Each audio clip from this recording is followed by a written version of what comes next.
بسم الله الرحمن الرحيم والصلاة والسلام على رسوله الكريم وعلى آله وأصحابه أجمعين. Assalamu alaikum warahmatullahi wabarakatuh, guys. Um, Beautiful day today. So, um, making a video outside. So last time I made a video not in my car. So I've been making videos in my Tesla, and it's so because I'm mostly on the move. My work is quite far from my home, so I tend to use up that time. And so if you have just joined this channel, welcome to the channel. Now, I have been talking about the reasons of our decline, right? So, since this channel is for youth, for the youth in particular, I'm trying to lay down a set of reasons for them to help them understand why are we in a difficult state as an ummah, a challenging state as an ummah, and how do we correct ourselves, and how can we reverse the whole decay process that the ummah is in, right? So I talked about the religious reason, right?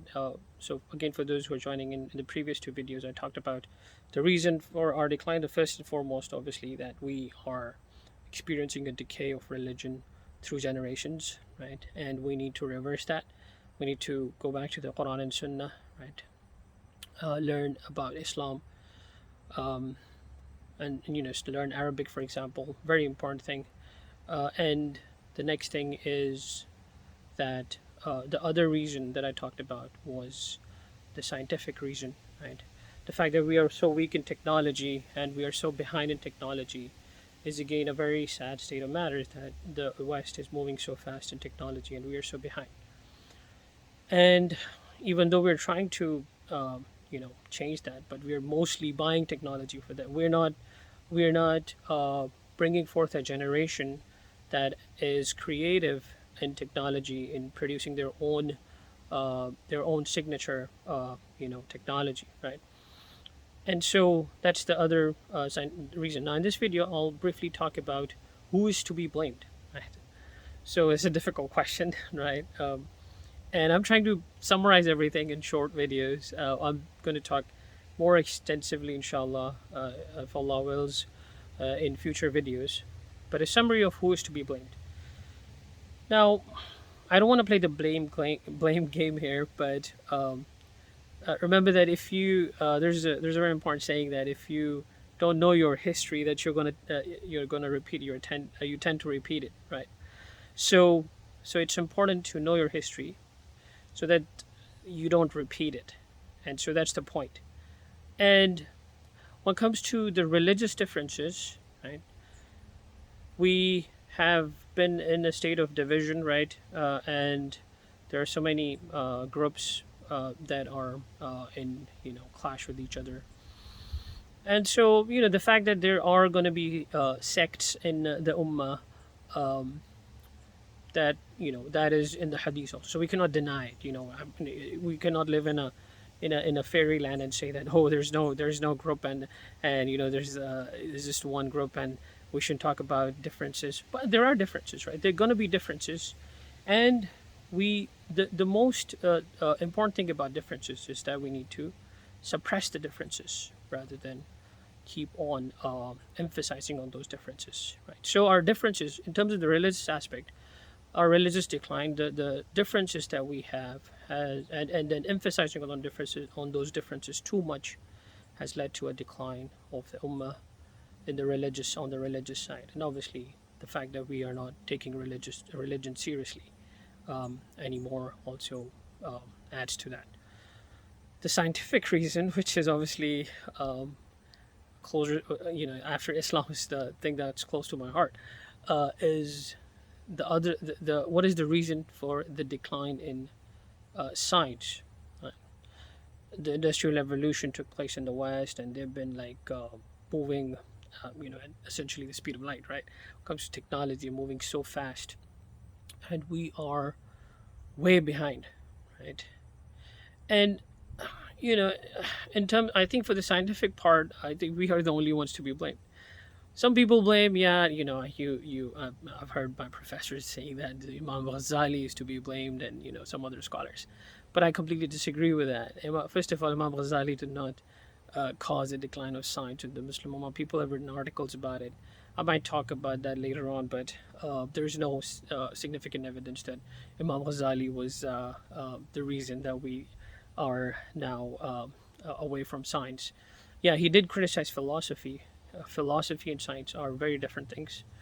They are similar in some ways, but very different in other ways. So yeah, he did criticize philosophy. He wrote books about it, um, uh, and so we people who blame Imam Ghazali are I think on the wrong side of history. So, but I think in my point of view, we are the only ones to be blamed. And when people typically play the blame game, uh, there's a very beautiful verse in the Quran that says, in Surah Baqarah, Allah subhanahu wa ta'ala says, Bismillah ar-Rahman ar-Rahim, تلك أمة قد خلت لها ما كسبت ولكم ما كسبتم ولا تسألون عما كانوا يعملون.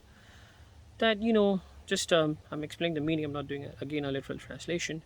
That the those were previous generations, right? They are gone now. They're going to be answerable for the things that they did. You're going to be answerable for the things you do, right? So what are you doing? People who play the blame game, typically you look at their lives and you don't see any typical contributions, right? Major contributions that they have made. Some of them do, but like not any pure or revolutionary contribution that they have made, and they tend to play just the blame game, right? So we should sit down and question ourselves that why are we? What am I doing, right? If I'm playing the blame game, so this is a very sad state of matter of the Muslims, right? They tend to play the blame game too much. Like you said, in a group of Muslims, they're blaming the politicians, they're blaming the West, the USA about the mess they're in. But I'm personally like I'm a critic of the Muslims. I'm a critic at home. Like what did you do, right? You're sitting down and criticizing the West or the politicians. What are your contributions to society, right?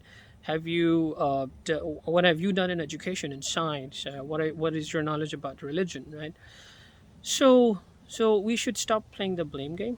And in another verse, Allah subhanahu wa ta'ala says that إن الله لا يغير ما بقوم حتى يغيروا ما بأنفسهم. That Allah subhanahu wa ta'ala is not going to change our state, just the mafhum of the ayah. That Allah subhanahu wa ta'ala is not going to change our state until we decide to change ourselves, right? So if we continuously play the blame game and then we don't change ourselves, then we are the only ones to be blamed for this whole mess. So yeah, I'll stop now, and the whole point is that we should start changing ourselves, right? Question ourselves, what is our contribution? How are we transferring religion to the next generation? How are we making sure that our children are innovators in science and are have the ability to trigger revolutions in science? And so I'll stop over here. Thank you for watching. Assalamu alaikum wa rahmatullahi wa barakatuh. Keep smiling.